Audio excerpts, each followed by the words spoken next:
This edition of the Ridley Report is brought to you by WeUseCoins.com.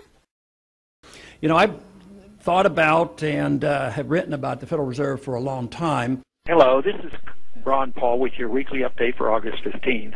Politicians did not get much time to pat themselves on the back for supposedly rescuing the economy with the debt limit deal last week. The ink was barely dry when Standard & Poor's downgraded the U.S. debt ratings anyway, roiling world financial markets. Anyone who has taken an honest look at the government's fiscal situation, taken into account how Washington works and the direction it's going, would have had a very difficult time arguing with Standard & Poor's decision, although a strong case can be made that this was too incremental a downgrade and that it took far too long for S&P to admit the obvious. Nonetheless, the administration nitpicked over a $2 trillion so-called mistake. S&P rejoined with the fact that $2 trillion here or there hardly makes a difference in the time frame under discussion. That, if nothing else, should tell you the magnitude of the problem. $2 trillion has become a drop in the bucket. S&P cited Congress's inability to act like grown-ups and make necessary meaningful cuts, which is true. I must take issue, however, with the suggestion that tax increases are part of the answer. Taking capital gain out of the private sector where it can create real value in the form of new jobs and products, and instead giving it to Washington to waste and squander is not the solution. Tax increases may seem penny-wise to some, but in reality they would be very pound-foolish. The government currently takes in $2.2 trillion in taxes per year, which is far too much already. It spends $3.7 trillion, which is ridiculous and criminal. The problem is runaway government spending, not the American people having too much money.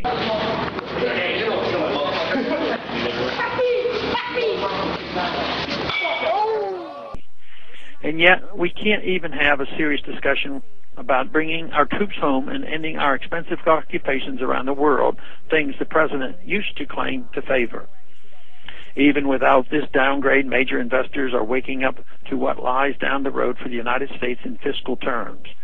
China is showing more signs of losing its taste for our debt. Others are following suit. What we are about to see is the end of the dollar as the reserve currency of the world. When that happens, we will no longer be in a position to have to pretend debates about things we probably should spend a little bit less on.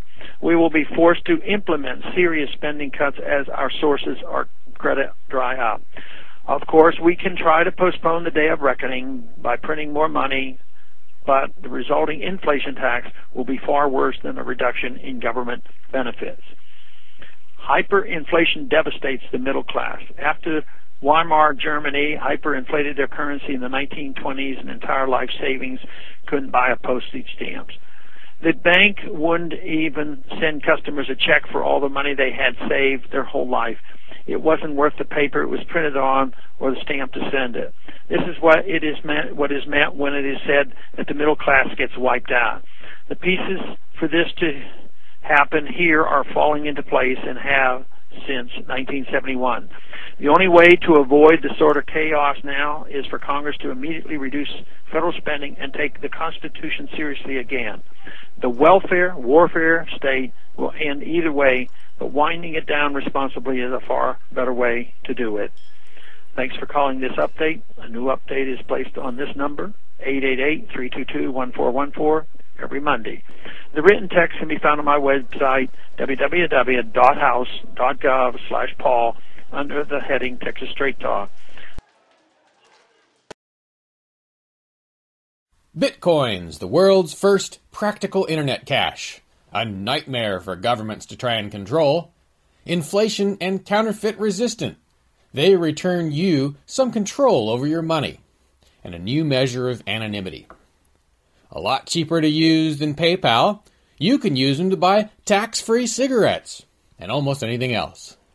I accept Bitcoins. So can you. Get started at WeUseCoins.com.